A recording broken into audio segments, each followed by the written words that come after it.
día como hoy, hace 80 años, las fuerzas aliadas desembarcaron en las playas de Normandía, en Francia, para liberarla de la Alemania nazi. Este jueves, líderes mundiales se han reunido para conmemorar el llamado Día D, en presencia de veteranos que participaron en la operación militar.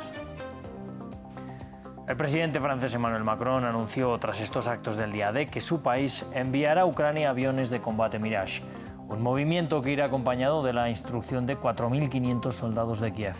Para Macron, la paz no puede significar la claudicación ucraniana. Y cuarta visita del presidente Luis Ignacio Lula da Silva a Río Grande do Sul para verificar el avance de los trabajos de reconstrucción en esta región brasileña. Se comprometió en acelerar la recuperación de la zona, labor que, según él, se ha visto atrasada por la burocracia. Bienvenidos a un nuevo informativo de France 24. Mi nombre es Rodrigo Sedano y es un placer estar con ustedes. Vamos a abrir este informativo en Francia. Líderes de varios países participan de los eventos de conmemoración del aniversario número 80 del Día D, la fecha en que las fuerzas aliadas desembarcaron en las playas de Normandía, en el norte del país, para liberarlo del dominio nazi el 6 de junio de 1944. Un evento que también propició la liberación de Europa Occidental, unida a la presión del Frente Oriental con el avance soviético. Los actos principales de esta conmemoración han tenido lugar en la playa de Omaha. Allí ha hablado el presidente francés Emmanuel Macron, quien ha aprovechado la ceremonia para hacer una comparación entre los hechos de la Segunda Guerra Mundial y el contexto actual, con la guerra en Ucrania. Cuando regresa la guerra en nuestro continente, frente al cuestionamiento de todo aquello por lo cual ellos lucharon, frente a los que pretenden cambiar las fronteras por la fuerza o reescribir la historia, seamos dignos de quienes desembarcaron acá. Su presencia aquí en este día, señor presidente de Ucrania, dice todo esto. Gracias. Gracias al pueblo ucraniano, a su coraje, a su valentía, a su gusto por la libertad. Aquí estamos y no nos debilitaremos. Justamente en la playa de Omaha, nuestra enviada especial a Normandía, Erika Olavarría, nos daba más detalles de lo que ha sido la jornada.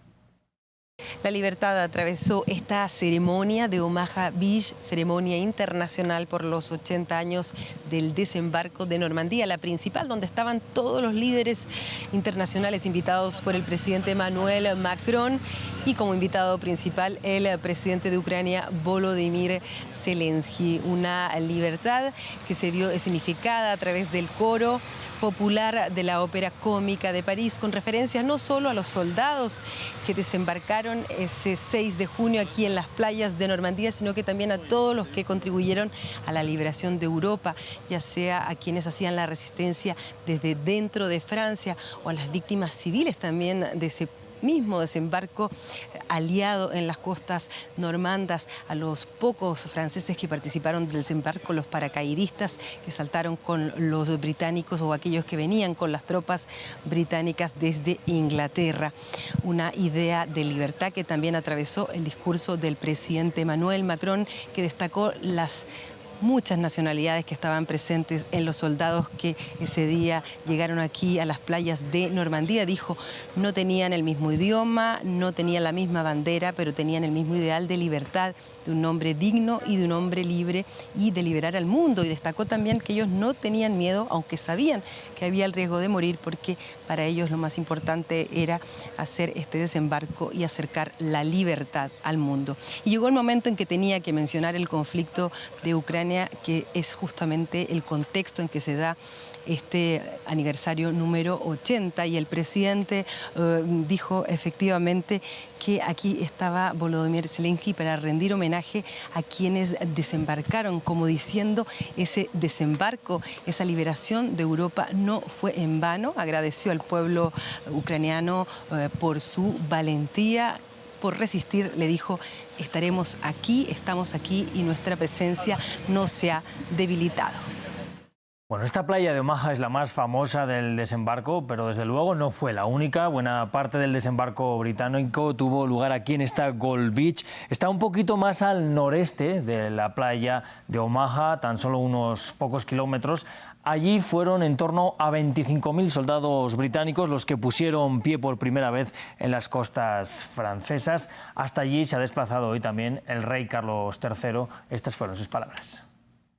On the beaches of Normandy, in the seas beyond. En las playas de Normandía, en los mares y en los cielos, nuestras Fuerzas Armadas cumplieron con su deber con un humilde sentido de resolución y determinación, cualidades tan características de esa notable generación de tiempos de guerra. Muchos de ellos nunca regresaron a casa. Perdieron la vida en los campos de desembarco del día D o en las numerosas batallas que siguieron. Con el más profundo sentimiento de gratitud, los recordamos a ellos y a todos aquellos que sirvieron en ese momento crítico. Recordamos la lección que recibimos una y otra vez a lo largo de las décadas. Las naciones libres deben permanecer unidas para oponerse a la tiranía. Bueno, y todavía un poquito más al este de Gold Beach se encuentra Juno Beach. Está muy cerca ya de la ciudad de Caen, la principal ciudad en esta costa francesa. Hasta allí llegaron 10.000 soldados canadienses. En esta playa de Juno se calcula que murieron unos 1.000 soldados canadienses este día. Hasta allí se ha desplazado también hoy el primer ministro Justin Trudeau. En el campo de batalla, francófonos, anglófonos, indígenas, los pueblos y los nuevos canadienses se unieron como uno solo. Valientes canadienses como ustedes sacrificaron todo por nuestra libertad. No hay palabra para describir la inmensidad de la deuda que tenemos con ustedes.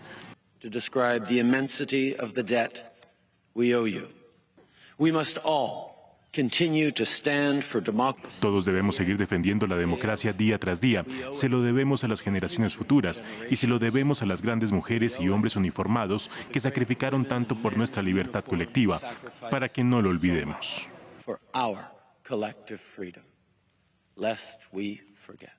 Tras estos actos, Emmanuel Macron fue entrevistado por los medios France 2 y TF1. Es en esa entrevista en donde anunció que Francia va a proporcionar aviones de combate Mirage a Ucrania.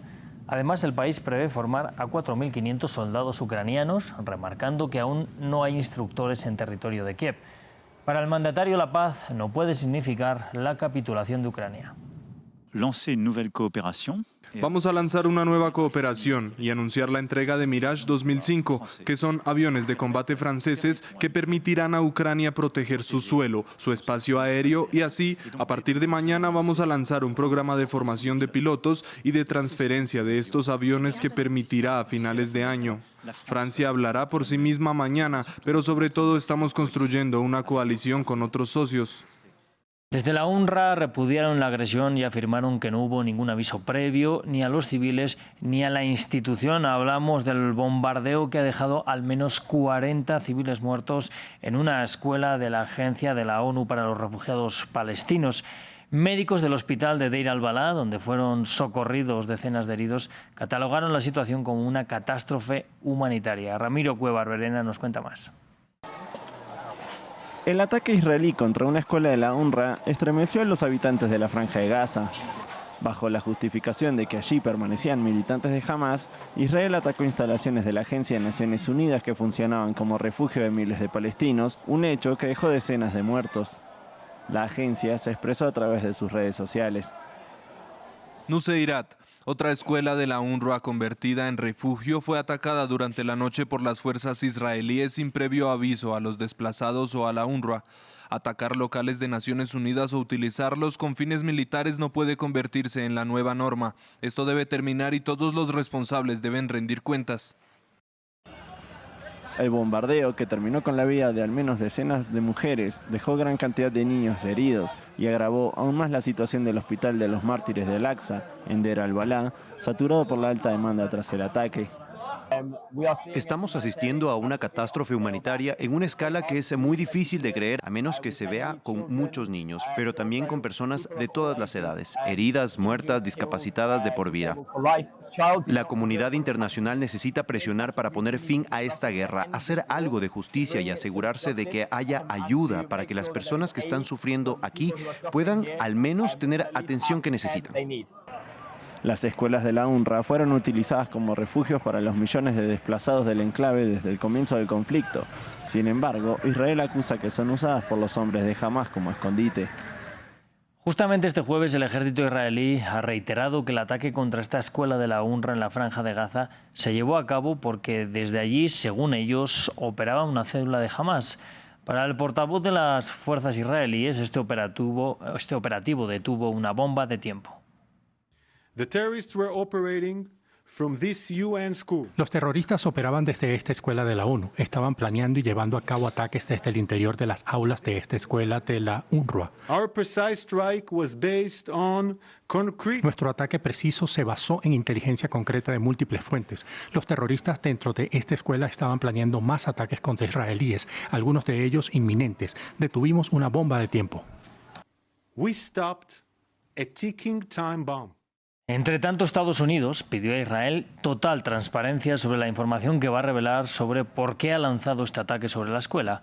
Washington dice creer los informes previos del ejército israelí de que miembros de Hamás usaban estas instalaciones, pero espera la respuesta de Tel Aviv sobre la muerte de civiles. Hemos visto los informes sobre el terreno, hemos visto los videos desde el terreno, vimos las afirmaciones de que 14 niños murieron en este ataque y ciertamente cuando ves, si eso es exacto, que 14 niños fueron asesinados, esos no son terroristas. Y por eso el gobierno de Israel ha dicho que va a publicar más información sobre este ataque, incluidos los nombres de quienes murieron en él. Esperamos que sean completamente transparentes al brindar esa información al público. Y luego de reconocer el Estado de Palestina, el Gobierno de España anunció este jueves que intervendrá en la demanda presentada por Sudáfrica contra Israel ante la Corte Internacional de Justicia por la guerra en Gaza. De esta manera se convierte en el primer país europeo en tomar la decisión, luego de que también lo hicieran México, Colombia, Nicaragua y Libia.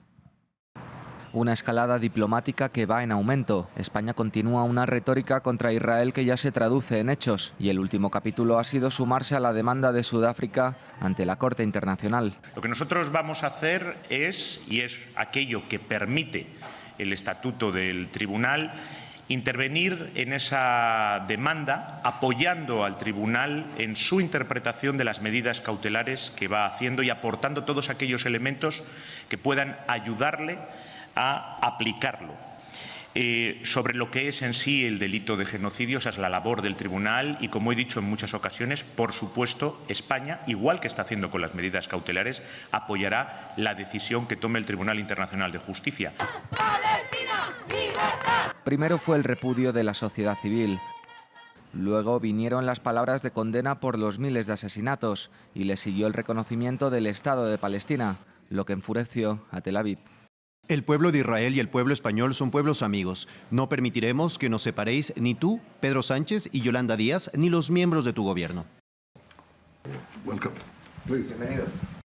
Por eso Tel Aviv busca nuevos amigos en la oposición a Pedro Sánchez situados en la extrema derecha, mientras crece la buena sintonía del gobierno español con Palestina.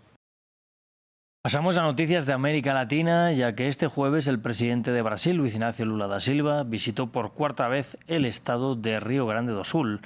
El jefe de Estado revisó las labores de limpieza y reconstrucción en el municipio de Cruzeiro do Sul, una de las zonas más afectadas por las lluvias que finalizando abril golpearon el sur del país. Allí Lula se comprometió a acelerar la recuperación de las poblaciones, pero aseguró que las labores no han avanzado como él esperaba por culpa de la burocracia.